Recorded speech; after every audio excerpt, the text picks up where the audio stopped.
Karena betul, dengan berhenti bertaruh itu, badan nggak kenapa-kenapa.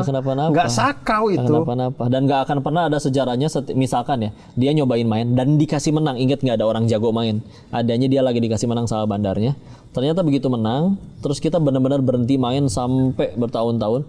Demi Allah tidak akan ada bandar judi yang ngutus tukang pukul buat nyekek anak kita di rumah. Nggak akan pernah ada. Nggak akan ditagih. Tapi akhirnya kalau sampai orang akhirnya main lagi sampai kehancurnya, berarti kan kelakuan dia sendiri dong. Makanya udah nggak bisa dibilang korban sebetulnya. Korban itu ada orang lagi ngojek, dibegal, itu korban. Tapi kan kalau misalnya pemain judi itu dia main, dia sendiri yang nanya webnya, dia sendiri yang tanya deponya kemana, dia sendiri yang transfer. Dan menang pun dia yang nikmatin. Masa kalah ngakunya korban, minta bansos lagi, kan kurang ajar. Iya. Jadi ya nyebelin. Korban sebetulnya adalah anak istrinya. Kalau pengen tolong, anaknya sekolah di mana, datengin sekolahnya, bener gak anak ini sekolah di sini? Iya, lagi nunggak 3 bulan, saya tambahin deh bayar 1 bulan. Itu baru nolong. Kalau dititipin ke bapaknya rungkat. Oh, ntar dipakai judi lagi tuh. Iya, jadi orang Dosa dilakuin terus-menerus itu pilihannya cuma 2. 1, Allah buka aibnya. 2, Allah matikan dalam keadaan maksiat.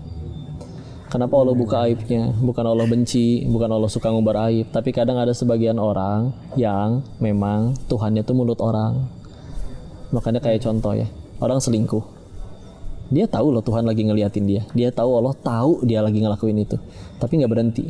Tapi ketika kepergok sama tetangganya dia bisa berhenti. Padahal surganya nggak di mulut orang.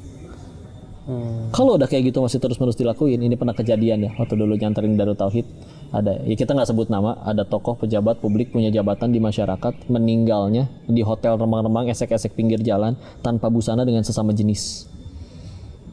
Hina matinya. Tapi kalau pertanyaannya diganti, kira-kira Allah yang segitu maha baik, maha penyayangnya, mungkin nggak sih setega itu matiin seorang hamba dalam keadaan sehina itu kalau dia maksiatnya baru sekali-kalinya seumur hidup? Kayaknya nggak mungkin. Begitu ditanya akhirnya ke orang-orang terdekatnya, istrinya udah tahu dia gitu, anak-anaknya udah tahu, tetangganya udah tahu.